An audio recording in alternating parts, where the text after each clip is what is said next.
Hello, I'm Tang Hui Ting. I would like to present my semester 4 projects of Design Studio 4. First of all, I'd like to explain about my crafting research, weaving. Weaving is a method of textile production in which two distinct sets of yarns and threads are interlaced at right angles to form a fabric or cloth. The known fabrics were traditionally designed for royalties and special events. Depending on the skills of the weavers and intricacies of the design, it may take up 3 to 4 months to weave one piece of finished product. There are 7 processes of weaving: yarn dyeing, winding yarn, wrapping yarn, rolling yarns, connecting threads, loom setting up, and the last, weaving. I have studied weaving traditional arts and used that to develop key ideas that are adapted and reinterpreted in the development of spatial and structural systems. If weaving generally been used in the production of cloth material whose purpose is to drape and cover the body and other forms, it makes sense that weaving in the context of architecture might be deployed to constitute the building envelope, shell, or facade.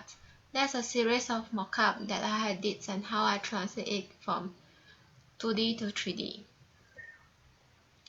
Next, Pura Tanjung Sabtu in Terengganu, Malaysia was selected as our site for Project 3. It is made of a complex of traditional Malay houses to provide the revival and teachings of traditional arts. To show connections of the sites to the Kuala Terengganu, I have proposed a boat taxi routes for the tourists to visit. It connects the sightseeing places of Kuala Terengganu like State Museums and Pasar Payang to the site.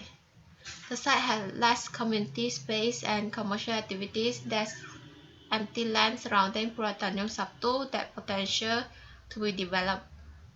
Besides, I studied the Gangamaki Textile Studio by Vijay Jain from Studio Mumbai.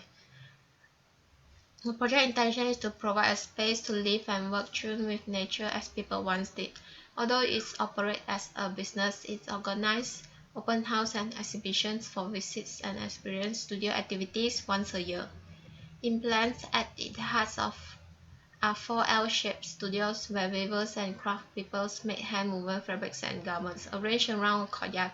The simple rectangular boxes are buttresses on one side by a narrow storage and service space, and on the other by a slightly elevated workspace. North of the central courtyard runs the blocks housing the dyeing workshop, guest dinings and other amenities. Right at the tops of the campus sits the owners and guest residents. At the entrance, a gallery invites visitors. For materials, the structure is built with bamboo frames plastered with mud mixed with dunks and covered by a transparent roof with a bamboo trellis beneath, resembling an eloquent Sultan house. Hand-laid stone parapet provides circulation through the step sides. The roof of the gallery and store is fitted with thin slabs of marble, producing a soft ambient light.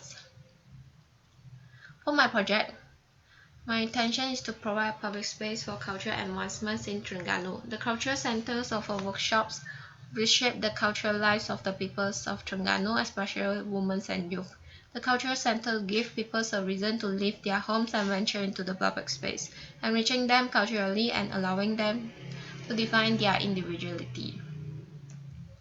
I had done the SOA and bubble diagram to translate the program into a strategies and form that illustrates the program that need for Weaving Cultural Center. The important spaces are lobby, gallery, gift shops, weaving studio, dyeing studios, and design studio. With the site considerations, I have proposed 2 entrances of the design. One of it from the rivers and the other from the roads. I have proposed parkings for vehicles and landscape for dye plant growing which sustain the natural dyeing sources. Throughout, new architectural intervention emphasize transparency, highlighting and revealing historic elements of the original building such as historic timber structure systems, ornamental stairways, and original timber floor.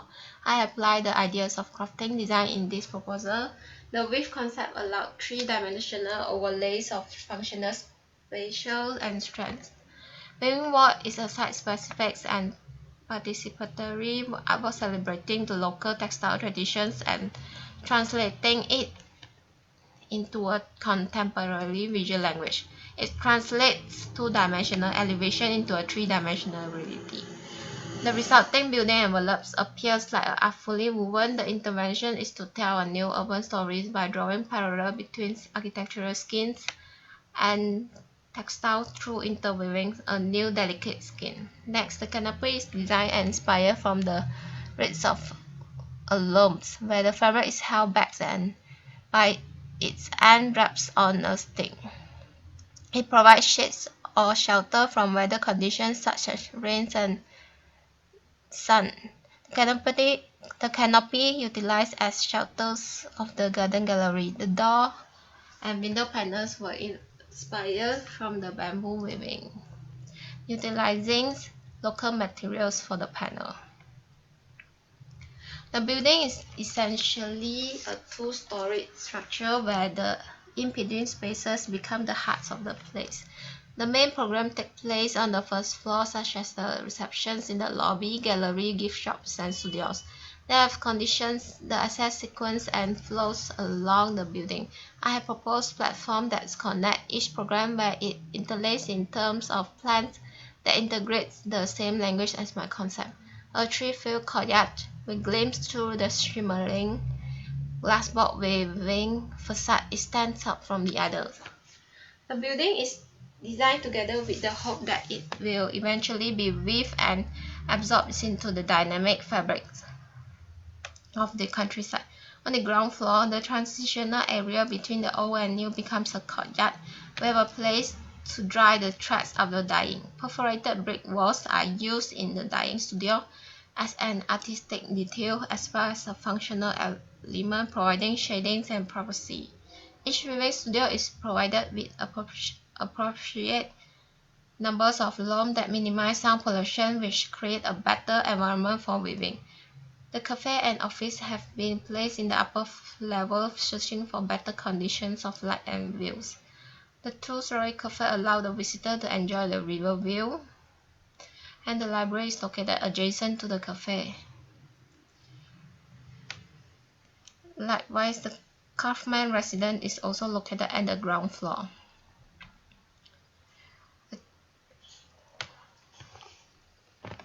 The new volumes is a natural extension of the massive Pura Tanjung Sabtu. Next, a light filters through the weaving glass box. It creates dancing patterns across the walls and over the tree. And that's all for my presentation. Thank you.